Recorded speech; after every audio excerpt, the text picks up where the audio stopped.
and welcome back. The New York City Human Service organizations often rely on city contracts to operate, but have long complained those contracts don't cover enough of their overhead costs. Addressing those concerns, the city funded an initiative last year to cover more of these indirect costs for not-for-profits. Now, the Indirect Cost Rate Initiative promised to cover indirect costs exceeding 10% of a city contract for organizations retroactively. But in the middle of the initiative's implementation, Mayor Bill de Blasio also approved a budget this summer, slashing funds from the initiative across various city agencies. And so that's caused a cause of concern. Here now to share a little bit more and joining us to talk about this point of view, we're joined by the policy analyst at United Neighborhood Houses, JT Falcone. And JT, good to have you back. Glad to be back. Thank you for having me. Looking forward to talking about indirect with you today. Yeah, so listen, let me do this first of all. For our viewers who are watching, right, somebody may not be so familiar with what indirect costs actually are and how this whole thing plays out. So let's give them a little bit of an understanding as to what indirect costs really are.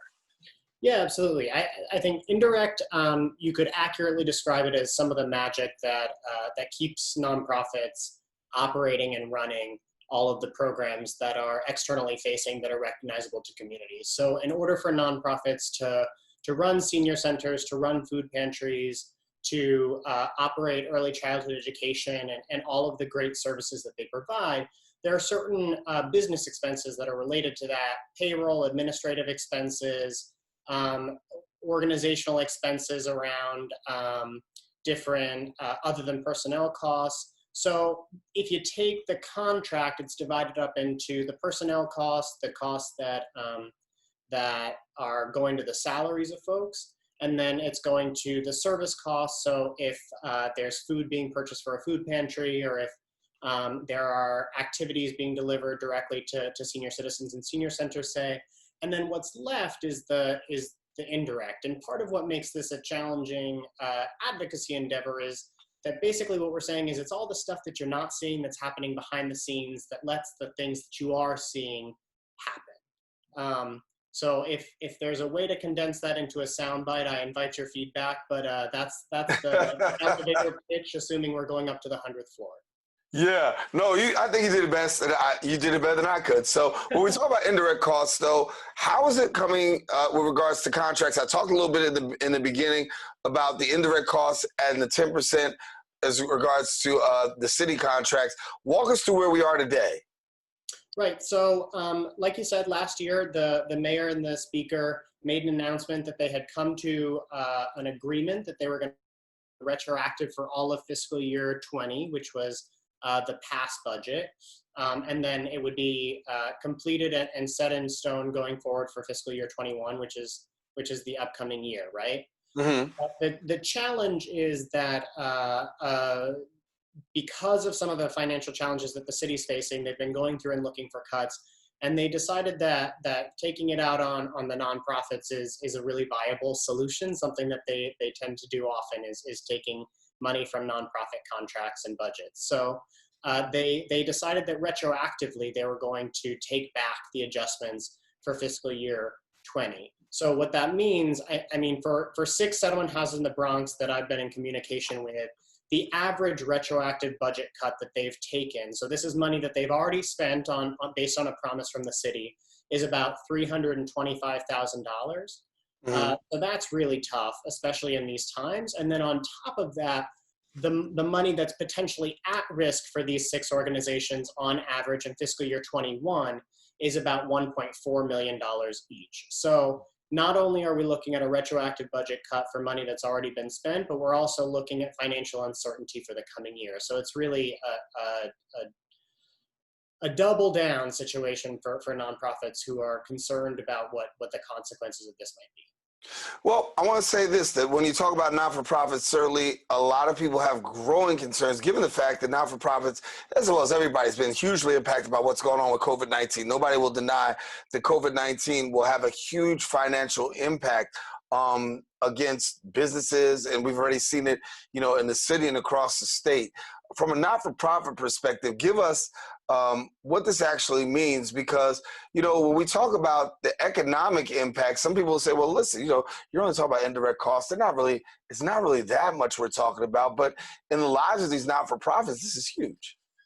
Yeah, absolutely. And in the way that indirect is seeped into all of the activities of an organization, it means that each organization will manifest their challenges to the cuts in different ways, right? So based on the conversations we're having with settlement houses in the Bronx and across the city, some folks are looking at potential layoffs, particularly for administrative staff, the staff that's on the back end, making sure that everything runs smoothly.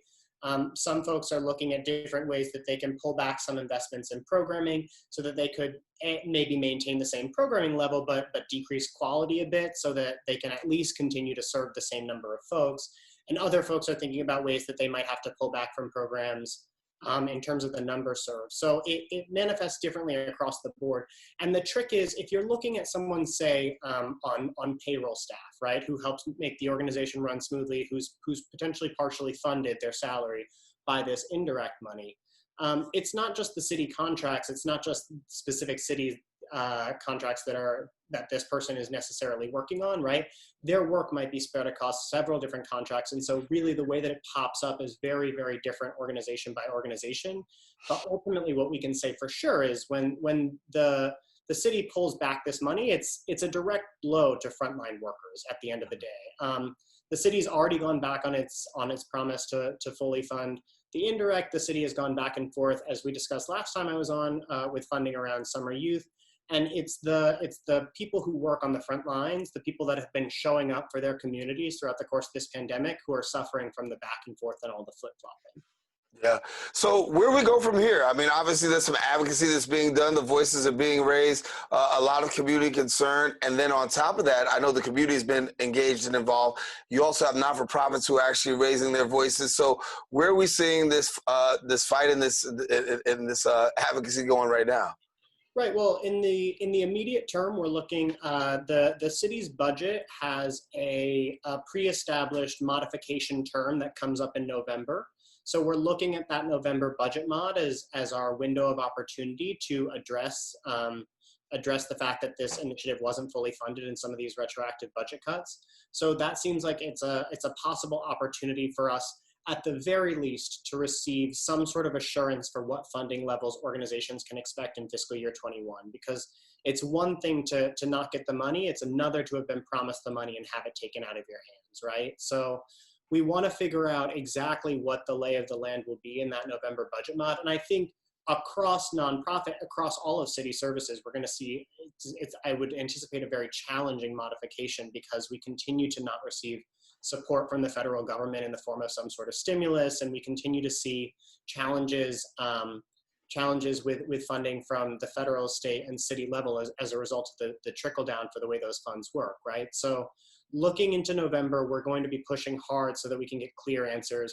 We'll be pushing hard for the mayor to keep his promise. I mean, in his own words, last year when he announced the initiative, the mayor called these necessary resources to ensure that health organizations can continue to deliver services for New Yorkers for generations to come. So he understands how critical these funds are, and we want to put the spotlight on the fact that he's flip-flopping here to attempt to get him to write this and keep his promise to nonprofits. Short of that, I mean, I think we'll continue to do what we do best at United Neighborhood Houses. We're a membership organization for settlement houses that works in coalition with advocacy partners. So making sure that we're stopping in across the news organizations at the city, and thank you for having us here so we can talk about it, just so that everyday New Yorkers who maybe aren't as involved in the intricacies of nonprofit budgets, which is probably most of us, start to understand just how these decisions might consequence and ripple out into the communities and affect services. Yeah, but now tell me, what would you say to critics, right? Because somebody else said, listen, we've had COVID-19. We know the city's been economically impacted. We know the state's been economically impacted. We know the cuts have to come. They just got to come. And we're anticipating that things are going to be tight. So to some people, they'll say, this is no surprise. And these cuts are, just a part of what goes on. How would you answer them? I think there's two answers. One is a promise is a promise is a promise, right? So in an instance where the city made a promise to nonprofits, the fact that they went back on that and acted as a fair weather friend to their contractors and the folks who are delivering essential services is pretty egregious. But more importantly, I think when we think about cuts to a budget is ultimately a statement of priorities, and it's a complex one, and it's formulated in Excel, and a lot of folks shirk back at the idea of diving deep into those numbers. But the way that these budget cuts impact New Yorkers is not necessarily the same across the board, right? Who is being asked to bear the most cuts, right? And we see time and again that it's low-income communities of color that are asked to bear and shoulder these budget cuts. And this is an example of that. I mean, it's a direct blow to communities of color that rely on these services, and it's a direct blow to the primarily women of color workforce of the human services organizations, right? Yeah. So I think when we talk about the fact that cuts are inevitable, we're facing a tough budget and everyone's gonna have to tighten their belts, I don't think that there's anybody out there that that could pragmatically disagree with those points. But what we're saying is that there's a lens through which we could approach this much more equitably and see these cuts shouldered by all New Yorkers. And that's what we're pushing for at the end of the day.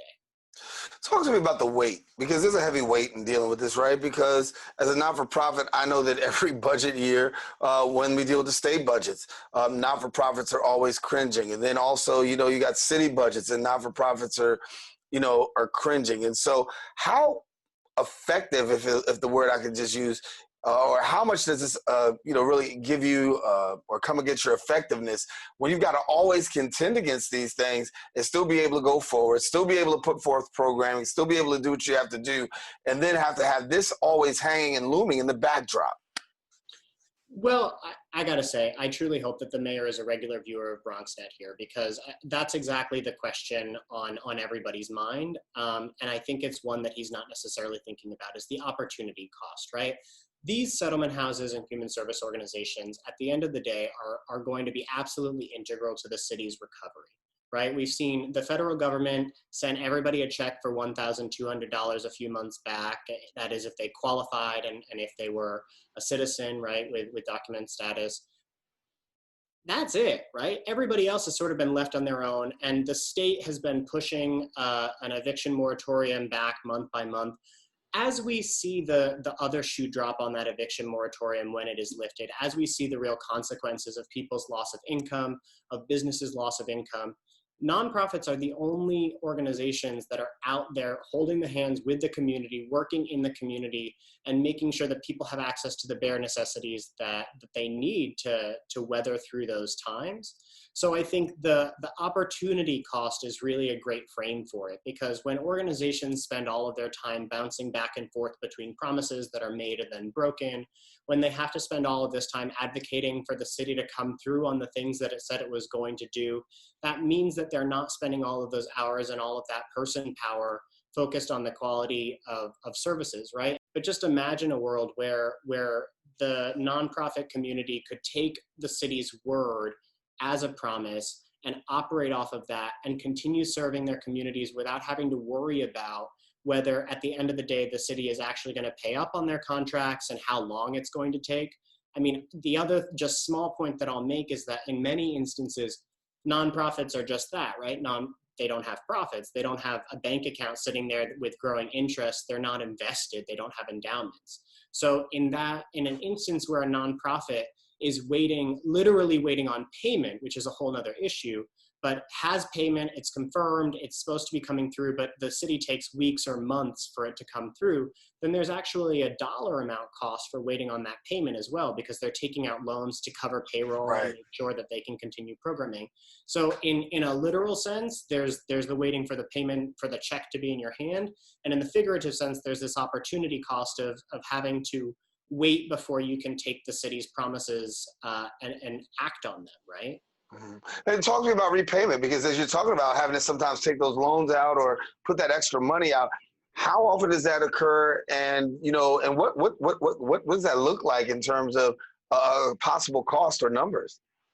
Yeah, so the Human Service Council did a really interesting report what would it have been, about 5 or 6 years back when FEGS collapsed in the Bronx, and it caused a real reckoning for the human services field. Human Services Council put out a report that looked into this and saw that a great number, I don't want to quote numbers off the top of my head, and I don't have them in front of me, but I remember it was maybe as many as 1/5 of the human service organizations in New York City were operating on the brink of insolvency. And a lot of it does have to do with payment delays and challenges with contracts. I think this is something that we've seen the city paying more and more attention to, but especially in the transition to remote, when everybody was doing their job in a way, especially at the peak of the pandemic, when everybody was doing their job in a way that was different than they had done it before, right, from home on their computers, there were a lot of challenges getting money. I think right now we're primarily struggling with payment from the state. So the city has been doing an all right job getting payments out the door. But if it's not one thing, it's another. That's kind of life in the shoes of a human service organization in New York City these days. Yeah. Well, we're going to have to leave it there, JT, but thank you for giving us the opportunity to talk about indirect costs. Certainly want to keep our viewers up to speed, and got to bring you back so that way you can keep us further updated. Yeah, absolutely. I'm really enjoying coming and talking to you, and I look forward to coming back again soon. All righty, JT Falcone, our guest here on the Social Justice Forum.